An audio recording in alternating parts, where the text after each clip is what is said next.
꿈의 경영, 꿈의 씨앗을 심으라. 황성주.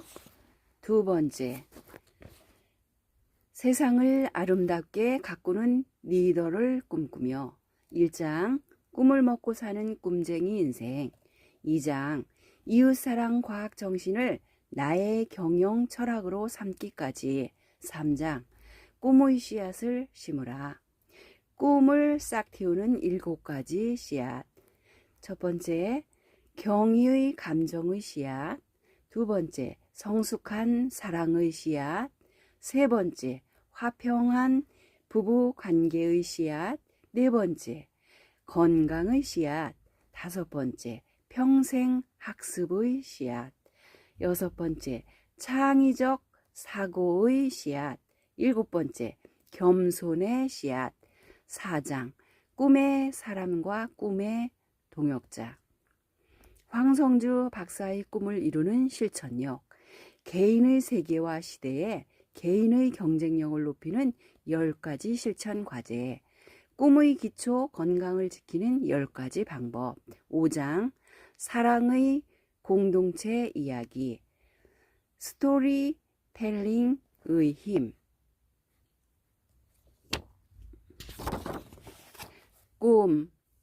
꿈은 일생의 비전입니다. 꿈은 필연적인 사명입니다. 꿈은 확고부동한 목표입니다. 꿈은 생애를 건 기도 제목입니다. 꿈은 꾸는 것이 아니라 꾸어지는 것입니다. 꿈은 새로운 세계에 눈을 뜨는 것입니다. 꿈은 경이로움에 대한 반응입니다. 꿈은 가슴 설레는 삶을 낳습니다. 꿈은 폭발적인 열정을 낳습니다. 꿈은 모든 것을 쏟아붓게 합니다. 꿈은 한 가지 일에 집중하게 합니다. 꿈은 하나의 목표에 몰입하게 합니다. 꿈은 연쇄 반응을 낳습니다. 꿈은 꿈을 낳습니다. 꿈은 감동의 나비 효과입니다. 꿈은 사랑의 네트워크를 강화시킵니다. 꿈은 실현 가능성에 반비례합니다. 그러나 꿈은 반드시 이루어집니다. 꿈을 주신 분도 하나님이시고 꿈의 성취를 주도하시는 분도 하나님이시기 때문입니다. 인생은 꿈꾸는 자의 것. 생화학의 대가였던 원로 교수의 고별 강의를 들은 적이 있다. 모두들 진지한 자세로 앉아 자신의 일생을 학문에 바친 노 교수의 인생 여정을 경청하고 있었다. 그분은 일제강점기 때 모교의 생화학 교실을 지키기 위해 당시 근무했던 프랑스 파스테르 연구소에서의 보장된 연구 생활을 중도에 포기해야 했던 안타까웠던 과거에 대해 말씀하셨다. 중도에 잠시 귀국하여 모교의 인사차 들른 길이 연구 기국이 될 줄이야 누가 알았겠느냐고 말씀하시면서 지금쯤 세계적인 대가가 되어 노벨 학상을 타고도 남았을 당시의 가능성을 회상하며 아쉬워하셨다. 숨소리 하나 나지 않은 숙연한 분위기에 희한한 섭섭함의 공기가 전체를 지배하는 듯했다. 그때 갑자기 노 교수의 힘찬 목소리가 교실을 울렸다. 그러나 아직도 나에게는 꿈이 있습니다. 모교에 있을 때보다 더 많은 프로젝트가 나를 기다리고 있습니다. 나에게는 아직 해야 할 일이 너무도 많습니다. 아쉬움이 있다고 말씀하시긴 했지만 그럼에도 노 교수의 얼굴은 빛나고 있었다. 나는 아직도 그분의 빛나는 얼굴을 잊을 수 없다. 눈은 반짝이고 얼굴은 생동감이 넘쳤으며 목소리는 우렁찼다. 한마디로 그분은 건강과 행복의 화신이었다. 비록 욕망은 접었지만 분명히 꿈을 가지고 있었기 때문이다. 그때 느꼈던 그분의 열정은 아직도 내 안에서 뜨겁게 타오르고 있다. 꿈과 욕망은 정반대다. 꿈을 실현한 자는 욕망에 사로잡힐 수밖에 없다. 꿈의 정의는 꼭 해야 할 일, 꼭 이루어져야 할 일, 꼭 필요한 일을 해야겠다는 사심없는 열망이다. 인생은 꿈꾸는 자의 것이다. 나는 청소년 시절의 꿈이 막연했지만 대학 시절 이후 내 삶의 궁극적 목표와 사명을 깨닫고 나서는 꿈쟁이가 되었다. 그리고 이 땅의 청소년들과 청년들, 남녀노소를 불문하고 꿈을 잃은 모든 사람들에게 아름다운 꿈을 공급하는 꿈의 발전소가 되고 싶은 욕망을 가슴에 품게 되었다. 오늘날 우리 시대의 재앙은 꿈이 없는 것임을 알기 때문이다. 꿈쟁이 사고. 나는 대학 시절에 하나님을 만나고 나서 꿈쟁이가 되었다. 창의 속이 좋아지고 아이디어가 많아졌다. 신문을 보고 책을 보면 즉시 통합된 생각을 하게 되었고 그 생각은 구체적으로 꿈이 되어갔다. 특히 좋은 기사나 사진을 보면 항상 우려서 스크랩을 했다. 이런 것들은 꿈을 유발시키는 고 강화하는 자극제가 되었다. 좋은 건물을 보면 강렬한 자극을 받았고 마음속에 미래에 대한 꿈이 솟구쳐 올라왔다. 위대한 인물을 만나면 그 인물의 강점들을 스폰지처럼 흡수했다. 모든 위대한 꿈들은 이미 성취되었다는 생각으로 시작된다. 사람들은 그 꿈이 이미 실현되었다는 듯이 살아간다. 꿈에 대한 첫인상이 강할수록 사실감이 커진다. 사실감이 크면 클수록 그 꿈은 강하게 자라난다. 꿈이 가짜면 어려움이 닥칠 때 쉽게 무너진다.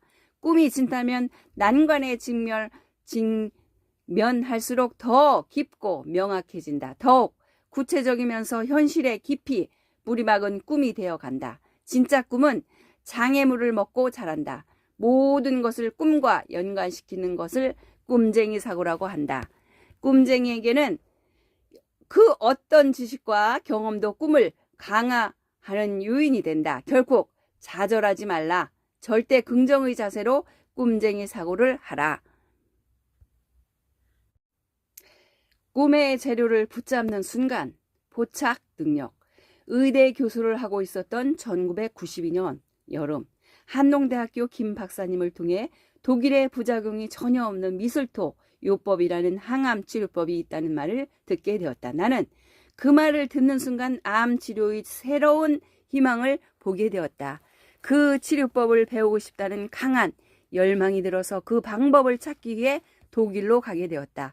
이후에도 몇 차례 독일과 스위스를 다니며 공부한 후에 한국에 돌아와 1994년에 병원을 개업하고 한국 최초로 미술토 요법을 도입했다. 이로 인해 나는 현대의학과 대체의학을 통합한 통합의학의 선두주자로 인정받게 되었다. 이후 암 환자의 식이요법에 관심을 가지며 무엇을 먹으면 암에 걸리지 않을까에 대해 늘 고심하며 연구하고 있었다. 1997년 봄 우연히 찾아온 기회를 통해 생식에 대한 이야기를 듣는 순간 바로 이거다 하는 생각이 들었다. 즉각적으로 생식을 개발하기로 결정하고 본격적인 개발에 들어가서 생식을 대중화하는 데 성공했다. 그 이후 암 환자들뿐 아니라 많은 사람들이 생식을 먹고 건강이 회복되는 것을 볼 수 있었다. 지금도 많은 동역자들과 함께 생식을 통한 건강 입국의 꿈을 불태우고 있다. 생각해보면 암 환자를 치료하기 위한 획기적인 방법도 암 환자를 위해 특별한 식이요법도 내가 노력해서 알게 된 것이 아니라 어느 날 우연히 발견하게 된 것이었다. 누군가를 통해 우연히 미술토 요법과 생식에 대해 듣게 되었고 이를 붙잡음으로써 열매를 맺을 수 있었다. 꿈은 타이밍이 중요하다. 그냥 흘러들었을 수도 있는 이야기에 의미를 부여하고 꿈의 재료로 삼았더니 암 환자를 효과적으로 치료할 수 있게 되었고 생식을 개발하여 대중화할 수 있게 되었다. 그래서 꿈을 이루기 위해서는 꿈의 재료가 나타났을 때 이를 알아챘을 때 놓치지 않는 순간 포착 능력이 중요한 것 같다. 청소년 교육용으로 개발된 탁월한 학습법인 꿈의 학습에 대해 처음 들었을 때에도 섬광처럼 번쩍이는 예지가 있었다. 이 학습이 보편화되면 한국의 무너진 교육이 회복될 수 있을 것이라는 확신이 들었다.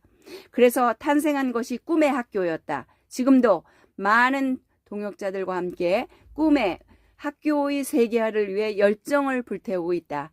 도처에 꿈의 재료들이 널리 널려 있다. 꿈은 멀리 있는 것이 아니라 가장 가까운 곳에 있다. 꿈이 없다고 한탄하지 말고 꿈의 재료를 부지런히 주워 담으라. 빛나는 꿈을 발견할 수 있을 것이다. 꿈의 공유와 지식 경영.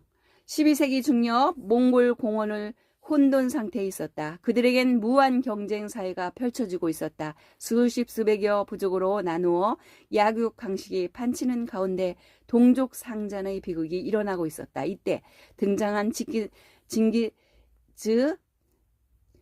칸은 부족간의 반목과 투쟁을 종식시키고 오직 생존의 길은 세계 정복임을 제시했다. 이처럼 제로섬 게임을 끝내는 유일한 방식은 영토 확장이다. 그가 현실을 보는 눈은 예리했다. 척박한 자연과 싸워 이긴 정신력과 무한 경쟁에서 쌓아 올린 개인 전투력을 바탕으로 세계 정복을 꿈꾸기 시작했다. 그는 울타리를 치는 대신 길을 만들었다. 그는 악조건을 꿈으로 승화시키고 모든 부족들과 꿈을 공유했다. 공유된 꿈은 열린 사고와 결정체였다. 공유된 꿈은 반드시 현실이 된다. 실제로 그가 정복한 땅은 알렉산더와 나폴레옹, 히틀러가 정복한 땅을 합한 것보다 많았다고 한다. 징기스칸은 꿈만 있는 사람이 아니었다. 그에게는 꿈을 이루기 위한 탁월한 전략이 있었다. 개인적인 악탈 금지와 전리품의 공동 분배라는 파격적인 보상 시스템을 만들어 부족들의 성욕 욕구를 자극했다. 그들의 승리에 기여한 만큼 반드시 대가가 돌아온다는 것을 알았기에 매 전투마다 혼신의 힘을 다했다. 그리고 기동성과 스피드가 전투력의 원동력이 됨을 알았기에 고도로 훈련된 말과 가벼운 갑옷으로 승부수를 띄웠다. 무엇보다 그는 정보를 주는 나그네를 매우 중시했다.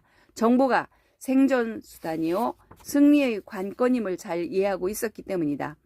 그들은 정확한 정보에 입각한 효율적인 홍보전을 통해 승리를 예감했다. 이와 같은 전략은 지식 경영의 효시였다.